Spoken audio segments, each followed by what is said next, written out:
I'm tired.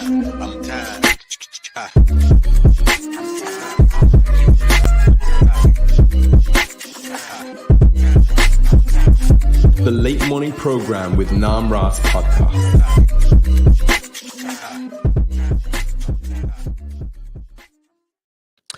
Hare Krishna, everyone. You're listening to the Late Morning Program with Namras, the #1 Hare Krishna podcast in the world. I'm very honored to have Yadavendra Prabhu here on the podcast today to come and talk about.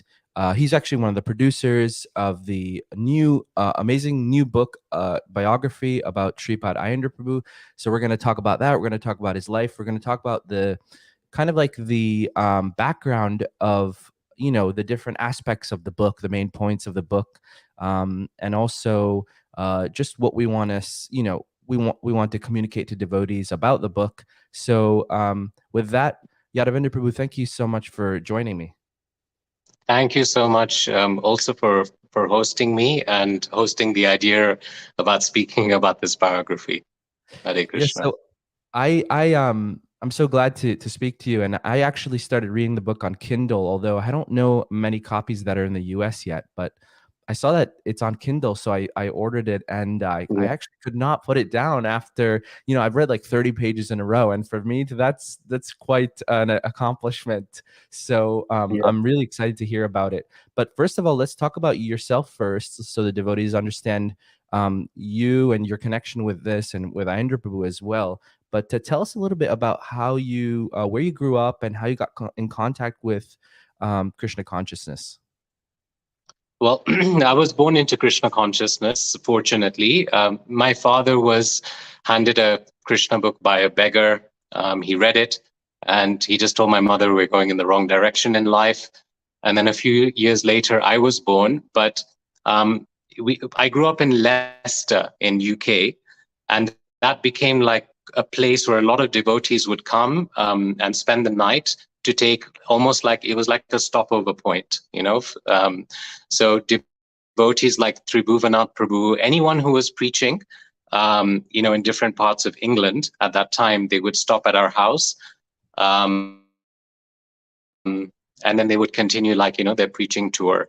So we were just fortunate to have a lot of devotees come over, and then we got their association. And so I kind of grew up in that atmosphere. Mm-hmm. Yeah. And when did you first go to Vrindavan and kind of discover who Aindra Prabhu was?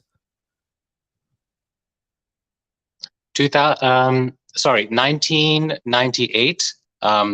We had heard of Aindra Prabhu's Vrindavan Mellows, but I actually pictured someone in my mind who looked like Bhaktisiddhanta Saraswati Thakur for some reason. You know, like like an Indian person, an Indian-bodied person. And when we went to Vrindavan, I went reluctantly. I didn't want to go. I wanted to play golf. I was going through my teenage sort of, you know, ideas at that time, but I was forced to go. And when we went to the Vrindavan temple, one of the tunes that we heard in Vrindavan Mellows on cassette, my mom said, "Oh, look, that devotee who sings that tune in that cassette, he's singing." So we all went to see, and I was shocked because it was a white-bodied devotee. It was Aindra Prabhu singing. So, and it was quite interesting because we didn't expect it. And then something drew my family to him at that particular time. Yeah. So that was the first encounter. Wonderful. Tell us a little bit about the book, in the sense of how did that idea come about to create a biography? So obviously, Aindra Prabhu left this world in 2010. And then I remember I had spent more and more time with him, like over the years. Initially, the meetings were like, I was nervous meeting him, but then the meetings got more and more. We became very, you know, known to each other.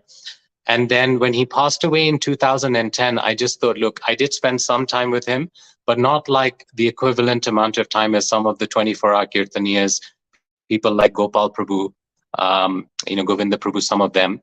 So I just thought someone should write a book, but I never thought that I would be involved in any way. But in 2012, Ram Roy Prabhu, who I developed a really good relationship with in the wake of Aindra Prabhu leaving, you know, you become closer with those people who were with him.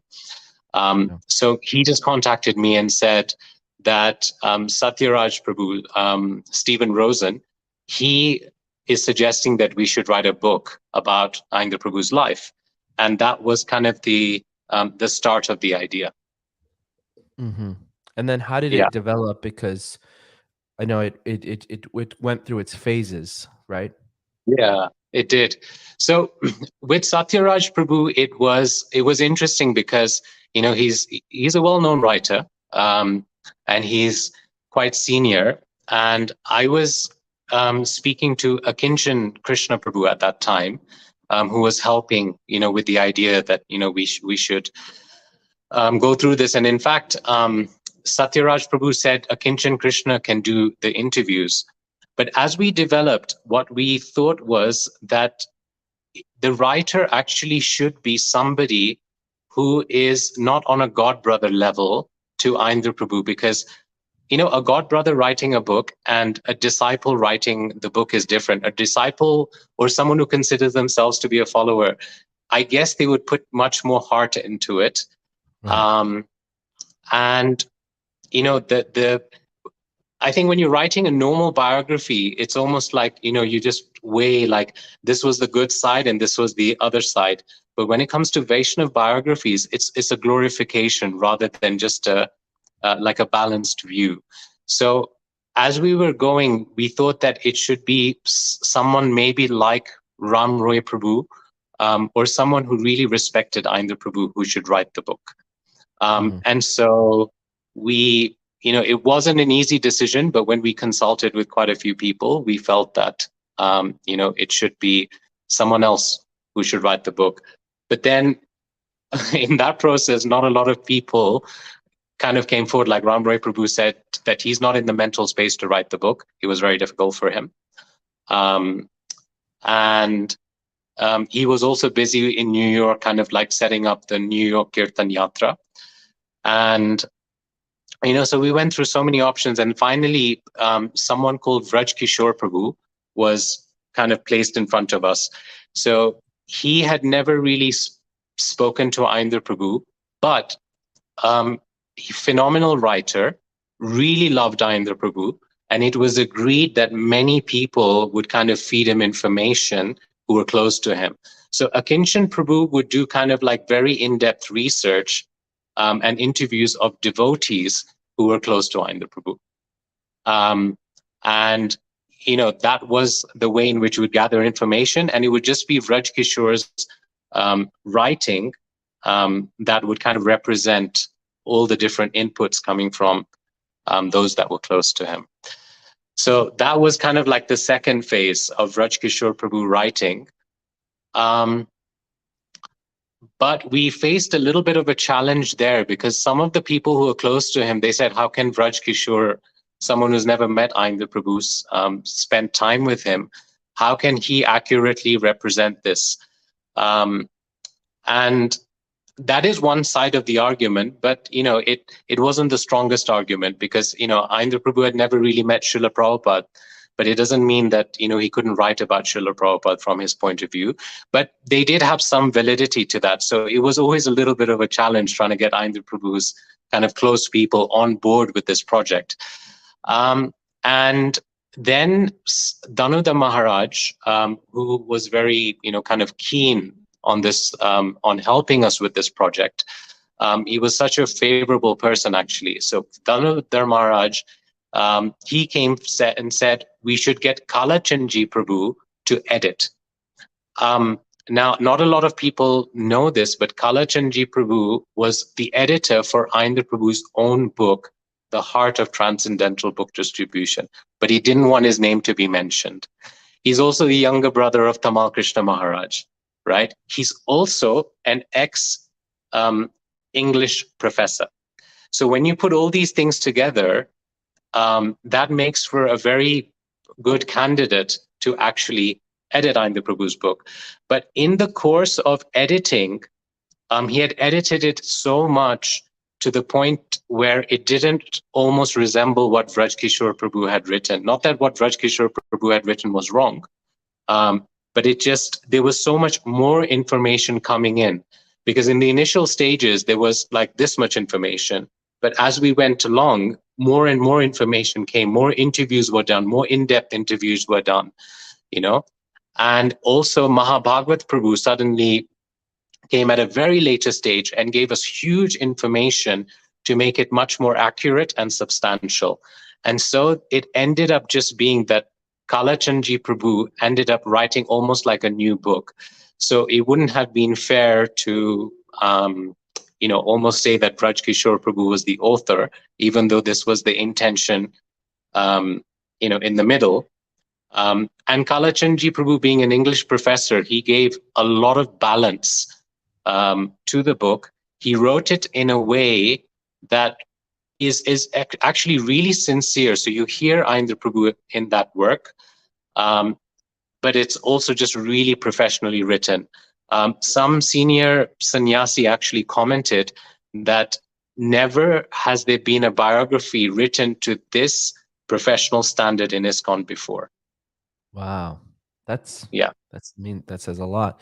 When That's- you kind of were thinking of this, and then as this was going on, what did you want the emphasis to be in the sense of Aindra Prabhu's life? Because there's so many aspects to his life and to the things he stood for, etc. So what did you want the emphasis to be? I particularly didn't want there to be any emphasis. I just wanted there to be accuracy. I wanted the information to be accurate. I wanted people almost to know what Aindra Prabhu was in essence. In every devotee's life, there's always some aspects which can appear to be controversial if you don't know them very well, right? And I didn't want those things to kind of make it, because that's not who they are generally. That's like, it's almost like an activity which is, not really who they are majority of the time, right? Like just for example, like let's say in frustration, someone just screams, because so many things have happened in their life. They could be a sannyasi, they could be anybody, but they scream so loud. And you capture that and you put that in the biography and you say, oh, this, and then the sannyasi scream. But that's maybe once or twice in their life they've screamed.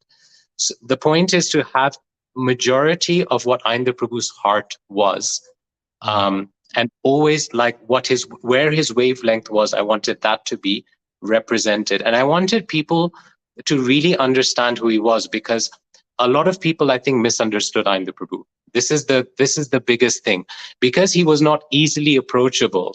Like my own father, who's a pretty successful business person, who's not scared of anybody, really. If you see his nature, is kind of like, he can sit in a room with anyone.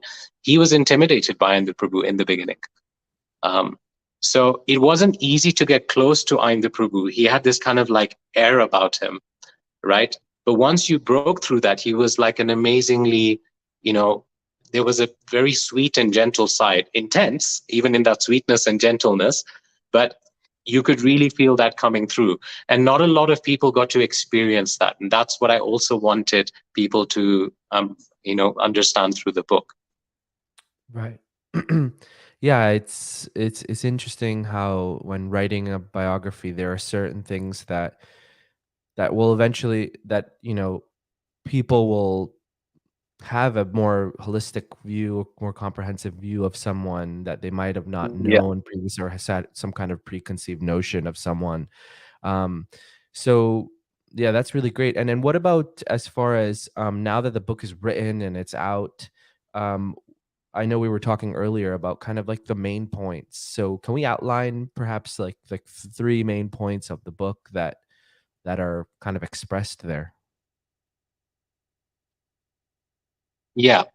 So the first thing is, if you go through Aindra Prabhu's lectures, and if you go through his life, especially the later part, because majority of the later part was spent in Vrindavan, you'll see one very strong theme come through, and that is that. So the first of those 3 themes is that, in no particular order, but he really wanted devotees who were qualified not to be scared of adopting Raganuga sadhana bhakti. And he emphasized that at the end of the day, a lot of devotees confuse bhava bhakti and Raganuga sadhana bhakti. Raganuga sadhana is a type of practice. So within sadhana bhakti, or the sadhana that we're doing, there is two, there are two ways, and one is Vedi, which is, impelled by rules and regulations out of a sense of duty, because, I should do it. My guru has told me to do it. I don't want to disappoint him. And a lot of devotees say, it's really good that I got initiated, because now I know I'll chant my 16 rounds, and I know that I'll follow the regulative principles, all those things. But Aindra Prabhu wanted devotees to move towards Raganuga sadhana bhakti, and to be impelled by an attraction towards the Lord. And he emphasized a lot of devotees being what he called Raganuga phobia, or Raganuga phobic, too scared when they are qualified to actually go down that, but they're just scared of it because it became like a taboo word in ISKCON, unfortunately. And there's a very good reason why it became, unfortunately, like a little bit of a controversial term. But I think what happens in every situation, you need a balance, right? Like, balance is key in many things, except bhakti, right? Balance is great. In bhakti, if you have a lot of bhakti and it's not balanced with the material world, actually great. That's the only thing which shouldn't be balanced. But everywhere else, what you see is that during Bhakti Vinod Thakur's time and Bhakti Siddhanta's time, there was a lot of sects which had deviated from the original teachings of Mahaprabhu. And I think a majority of the devotees will have heard of them, known them. These were like 12 or 13 deviant sects. And I have personally witnessed it. I didn't realize the seriousness of the problem until I actually witnessed it myself. So I went to kind of like a Bengali function, and I saw that after drinking and eating like mutton and chicken and all these things, the Bengalis were actually doing kirtan of like things like Brahmar Geet and really like, deep flavors of bhakti to do with Radha and Krishna. But as a matter of culture, we're dancing, around. And that's when I understood what Bengali Vaishnavism in the general sense had become. And therefore, a lot of the respected people of the society actually didn't respect Vaishnav culture. My own father-in-law, because I'm married to a Bengali family, my own father-in-law, unfortunately, had this view. When you say, oh, he's a Vaishnav, it's almost like a swear word. It's almost like attributing a low-class mentality to somebody. Wow. And that's the unfortunate part. So I saw Sahajiaism kind of in my face. And I think so the over-cautionary emphasis became so much so that people who should allow their heart to flow into kind of the dose of sweetness of bhakti, they didn't do so, right? And Aindra Prabhu was trying to say, look, we've overdone it here, right? You're doing bhakti, you're fine, you're following the regulative principles, you're not eating mutton and drinking, red label and, pretending that you're something that you're not. Just go into this territory because it's so beautiful. This is how you will enter Braj. This is how you will enter Bhakti, which is what Chaitanya Mahaprabhu came to give. So that was one very strong theme, which is there kind of throughout Aindra Prabhu's life, and it's also highlighted in the book. Okay. And then there is like the, Harinam Sankirtan aspect as well, right? Yes, and then so I guess the second emphasis comes of Harinam Sankirtan, and I think this is where Aindra Prabhu got a lot from Nam Sankirtan. In his you can really see that Sankirtan gave Aindra Prabhu a lot. Like I remember, and it's also mentioned in the book, that just do hours and hours of Sankirtan and just see what happens to your heart. And one time he revealed to me personally, he just said that when I did Kirtan, he mentioned a day where he did a lot of Kirtan, and he said the whole night that Kirtan was transcendentally ringing in his heart so deeply that he couldn't sleep at night. Right? Because of the holy name was literally like permeating his entire heart and consciousness. So it's like, because he experienced what Nam Sankirtan could do to his heart, he really wanted devotees to have this. He really felt that, look, if that can happen to me, why can't it happen to every single person? And because it's the Yuga Dharma, because Chaitanya Mahaprabhu did it, because all the great Vaishnavas did it, because it's the Hare Krishna Sankirtan movement, everyone should do it, you know? And he showed how there is a relation between Sankirtan and therefore going into, the deeper aspects of, Raganuga sadhana, and really allowing your heart to blossom. So basically, he saw Sankirtan as the most powerful way to blossom into Raganuga sadhana bhakti. So that was another kind of very, the second important emphasis that he was giving, that Nam Sankirtan is basically where it really comes together. I have a question about the that. third thing, Before you go into the third thing, go on. So when it comes, like, more of a a practical question, but when you talk about, like, this was an emphasis, like when the biography was written, is it like his word, or is it something that someone heard from him that they said that he said? Do you know what I mean? Like, how did you, when it was written, how did you communicate these kind of philosophical points? Yeah.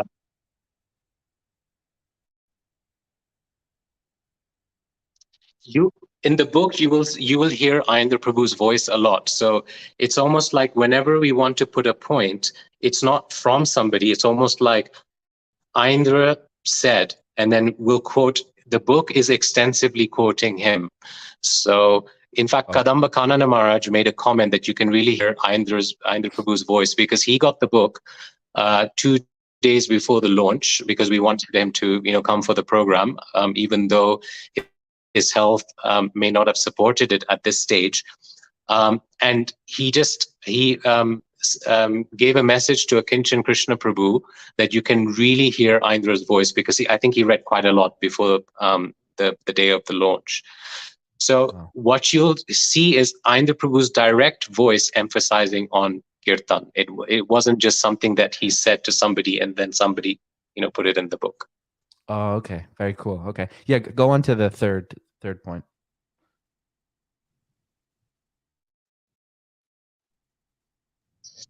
And the third point is, and I think this is what it lost, because this is, for me, the most kind of beautiful aspect, of the book.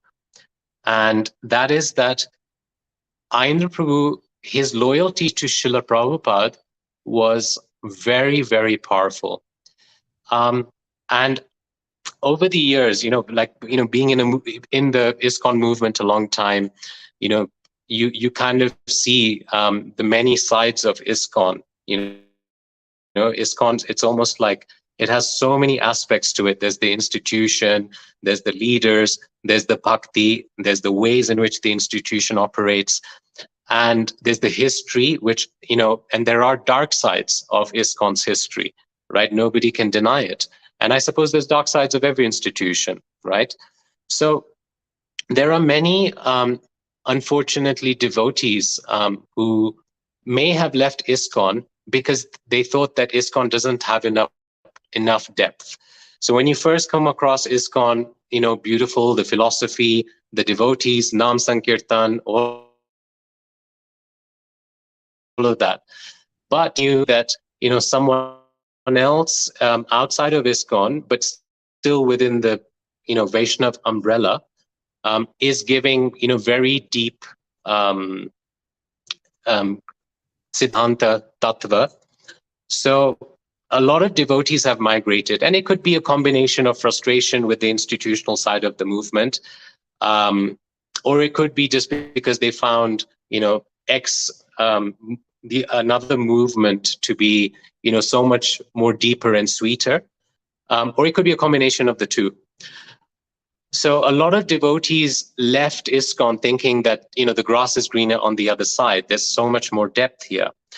But what Aindra Prabhu's life really shows is that despite having so many difficulties within the institution, and I don't think the institute, I want to say, I don't mean to say that the institution is necessarily some sort of a monster and it's just trying to make every single person's life difficult. Institutions have their ways of operating, and we understand that, and you have different levels of devotees, and sometimes, the institution can manage, like, as long as devotees are of a certain level and style, they can manage that really well.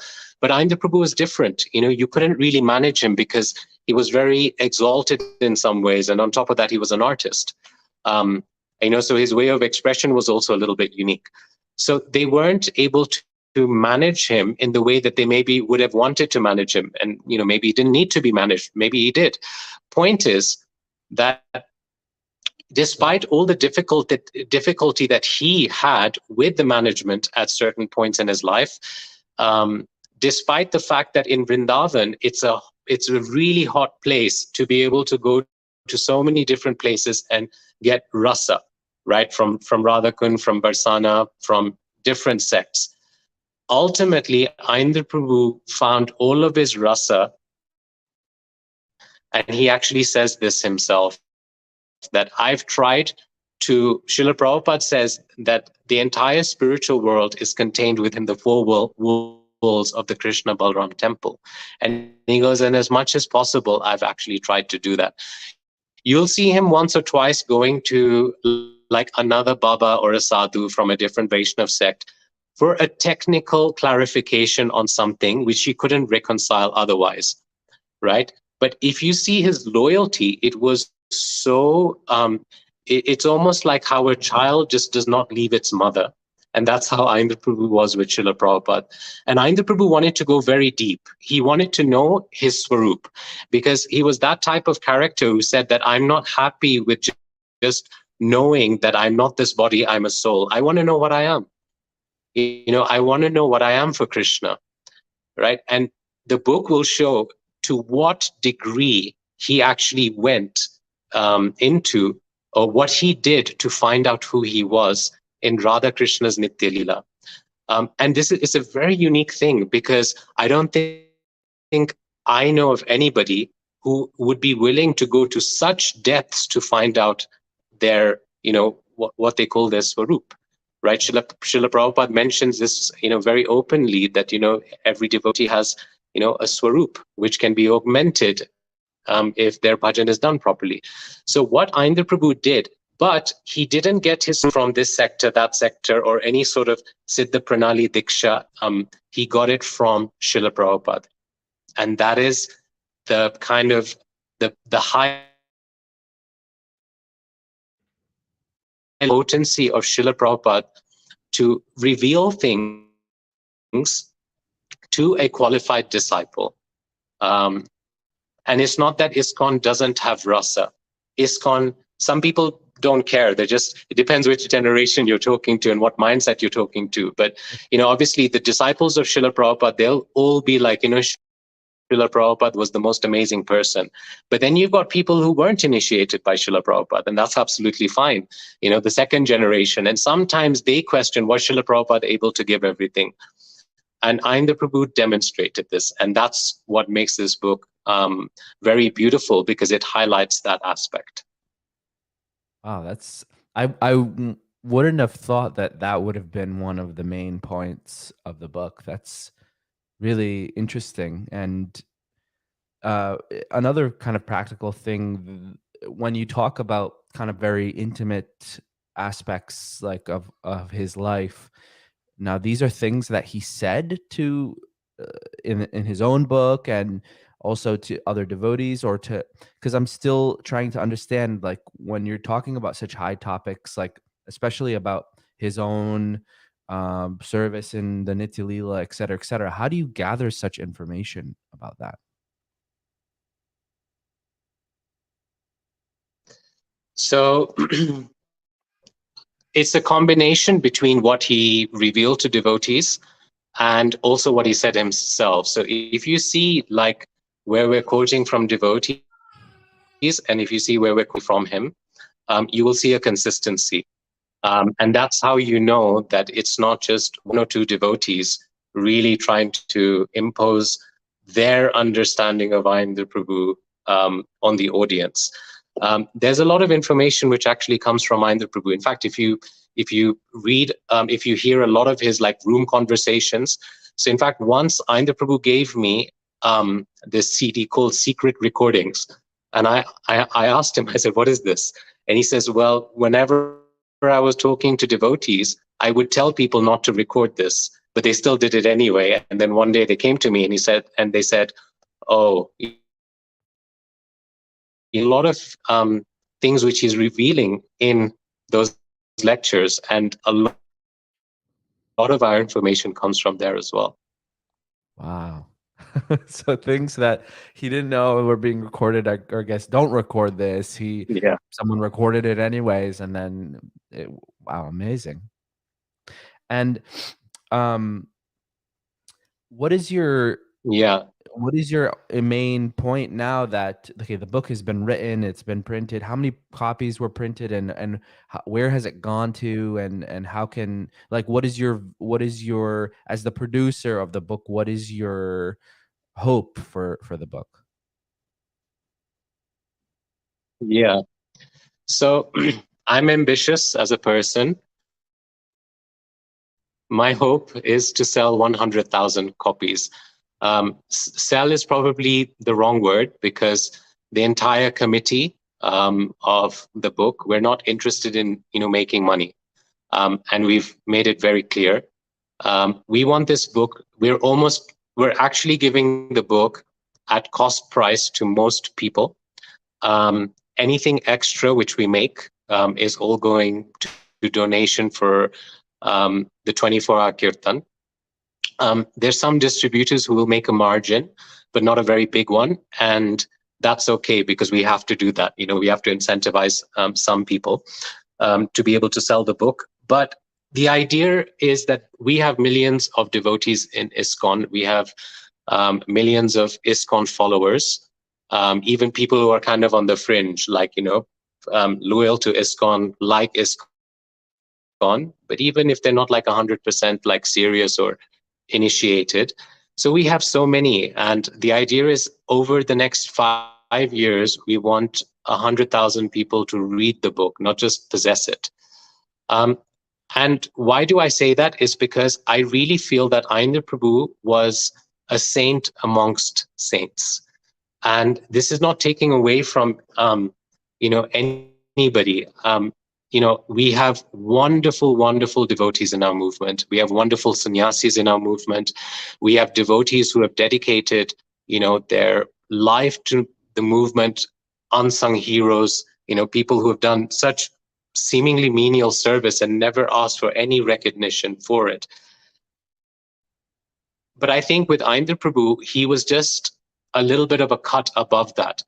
And this is seen by the fact that so many, it's like you have followers of one sannyasi, then you have followers of another sannyasi. No, it naturally goes in groups, and that's absolutely fine.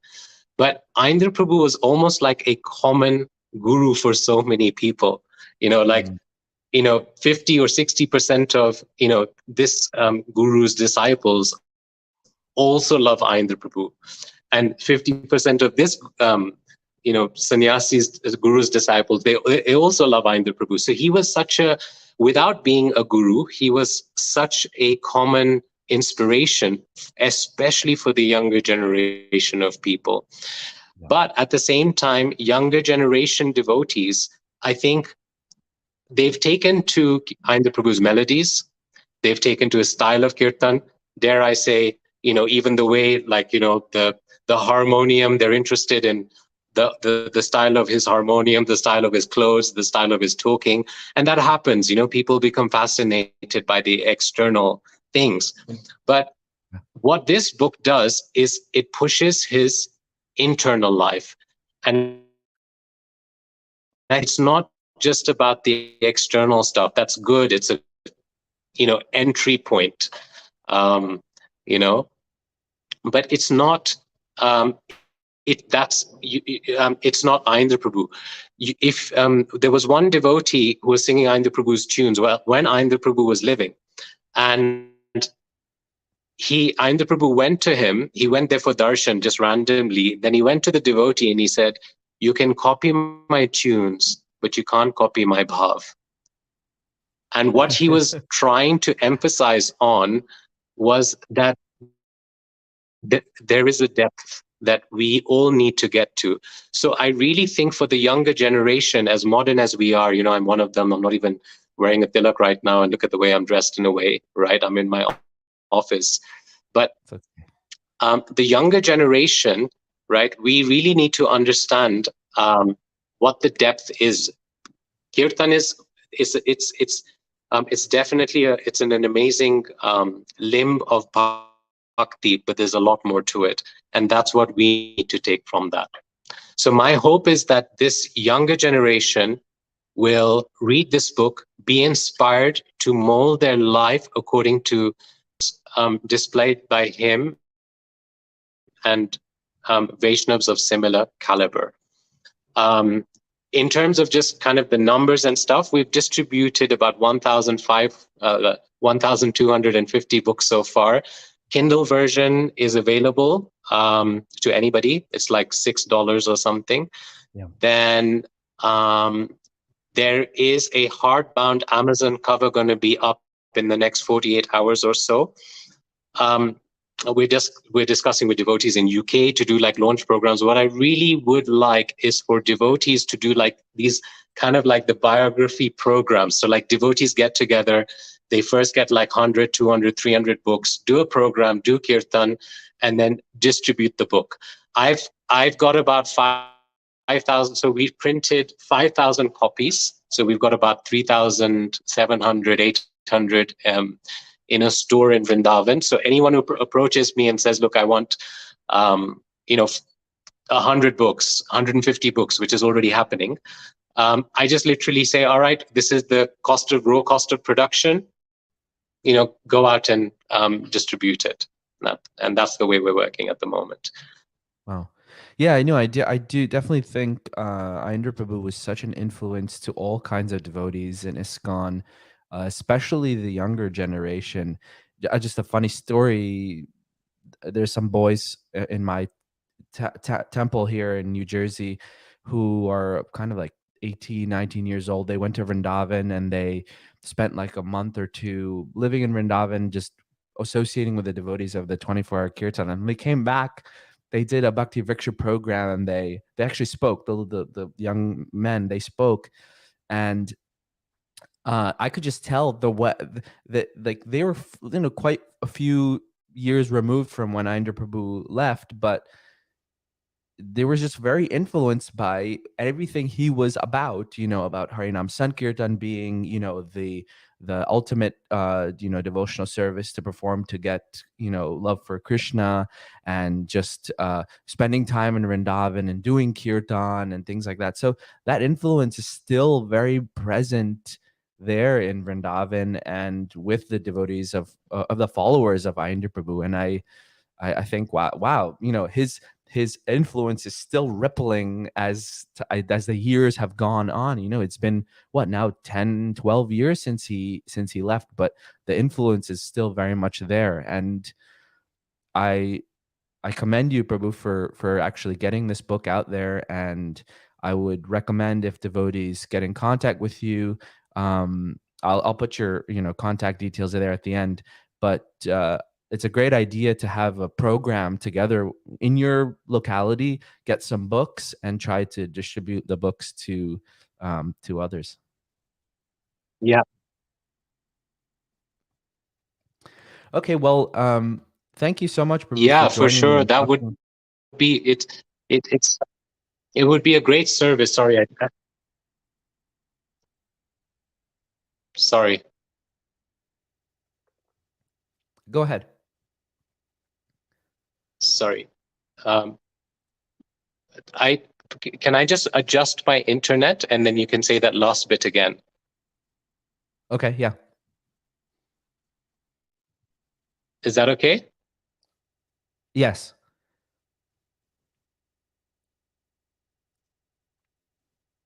Okay, I'm just adjusting it now.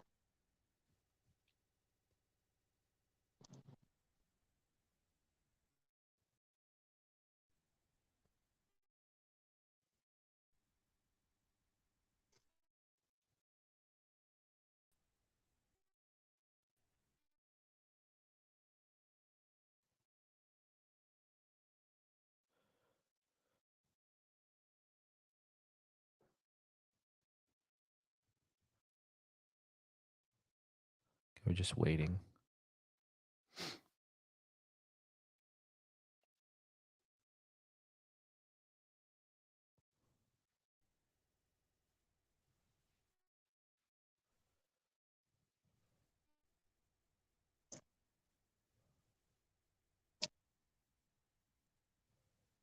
Okay.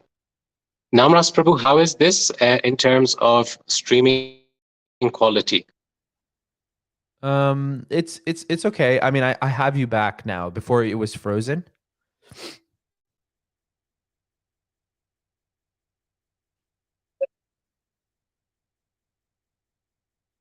Like not jumping or cutting or whatever. Yeah. So, can you hear me? Yeah, I can hear you. Okay. So what I was saying at the end there was that I encourage devotees to get together in their locality to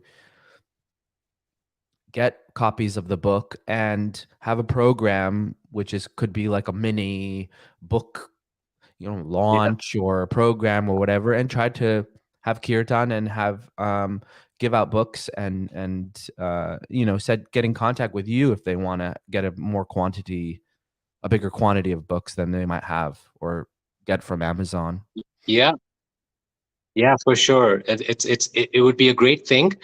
And also, I'm encouraging devotees, so anyone listening to this podcast, if you know, if you read the book and, if you like it, and of course, we hope you do, then I'm encouraging devotees to leave a review and share it on social media, because this is the only way we'll get to kind of really get the book out there. People will see it. They'll be like, oh, I didn't realize that there was a biography about Aindra Prabhu. I'd love to get it. Then they get their hands on the copy. And that's the way, like, I'm hoping that it will spread. Yeah. Great. Well, thank you so much for joining me and talking about the book and for producing such a book. As I said, I read it, the beginning of it, first 30 pages, and I'm so excited to continue reading it because, I really want to understand what he was about, and I think that the depth at which this book goes, even just in the beginning of his life, talking about his family and his girlfriend and the way that developed and things like that was so much detail into his mind and what he was thinking and his background Yeah. kind of is just so amazingly written. And hopefully in the future, if Kalachandji Prabhu is listening, I'd love to have him on too to talk about it. Yeah. But if you want to get in contact with Yadavendra Prabhu or anybody on that team, go to this website, www.iendrabiography.com. You can also find it on Amazon. Prabhu said you could get it on Amazon probably in the next 48 hours. It will be up, but Kindle is already there. So if you're a Kindle user, go ahead and buy it on Kindle. Start reading it. I'm someone who likes like actual books, but Kindle. I was really eager to start reading it, and Yeah. it did not disappoint for sure. Yeah, and thank you, Namras Prabhu, for agreeing to host us. I really wanted Kalachandji Prabhu to be here as well with me, but unfortunately he couldn't. And hopefully in the future there'll be another opportunity. But I thank you wholeheartedly for helping us make people aware that there is such a book. Definitely. Very grateful to you. Hare Krishna. Definitely. Thank you so much, Prabhu. I really appreciate it. Oh, and I did want to before we go, actually, I did want to touch Yeah. upon your own journey. You were talking before we started recording. I really appreciated some of the things you were saying about your own journey. I think a lot of devotees who are listening can also benefit from your personal experience with your phases. I mean, I also, almost. I mean, my parents became devotees like a month after I was born, and in Yeah. ISKCON. But your journey in appreciating ISKCON more after. Associating with Aindra Prabhu and understanding that there is everything here in ISKCON, and there might be issues here and there, but as a whole, there is something really beautiful. So can you tell us a little bit about that? Just Yeah, sure. Um, so in fact, it happened much later. So up until Aindra Prabhu leaving, ISKCON was just beautiful. And I think Aindra Prabhu was 80% of the reason why ISKCON was beautiful. Him and Radha Shyam Sundar, that was kind of ISKCON for me. And 20% was just everything that was happening around it. But when he left, there was a massive hole for me personally. Like, even Vrindavan just didn't seem appealing.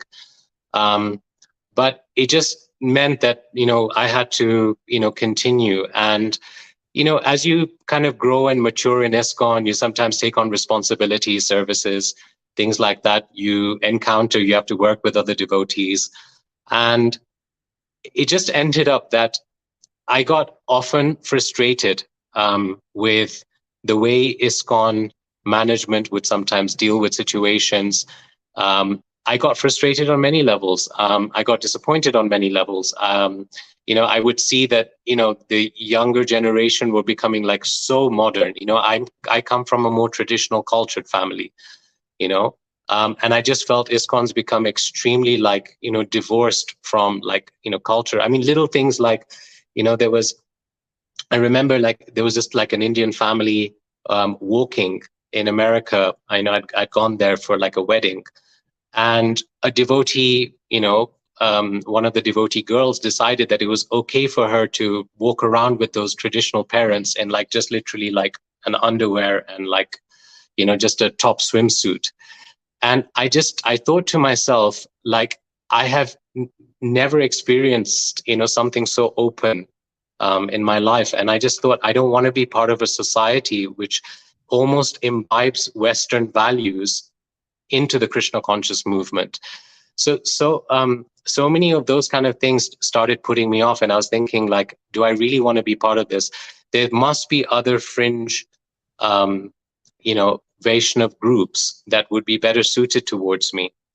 And for a long time, I was thinking, I still have affiliation with a lot of them, even today. Like, I could easily go to someone and probably get initiated by them, but at that time, I prayed to Radha Shyam Sundar, the deities, and I just said, look, I really need help because I'm kind of on a cusp over here. And suddenly something really interesting happened, that my appreciation for Srila Prabhupada and for ISKCON just really started to grow again. And it's like now I'm almost kind of like falling in love with ISKCON. Like when I was in Vrindavan in, just a few weeks ago promoting the book, and every evening we'd go and offer a lamp. And I just thought, like, my heart felt so happy.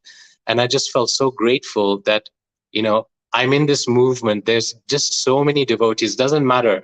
In fact, I realized, forget anyone else. The problem is me. It's my conditioning and it's my consciousness, which needs to rise above a lot of the issues which I'm seeing. There's issues going to be there all the time. And if I'm sincere, I'll get association with those people who are of my wavelength.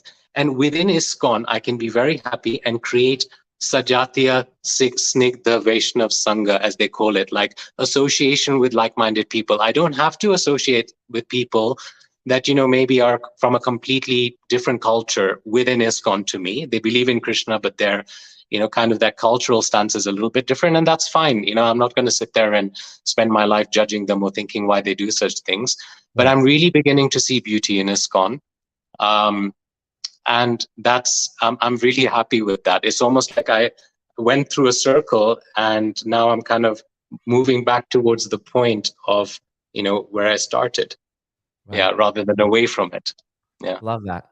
I love that a lot. It's like everyone's seeing, it's like the same ISKCON, but you're looking at it from a different angle of vision, right?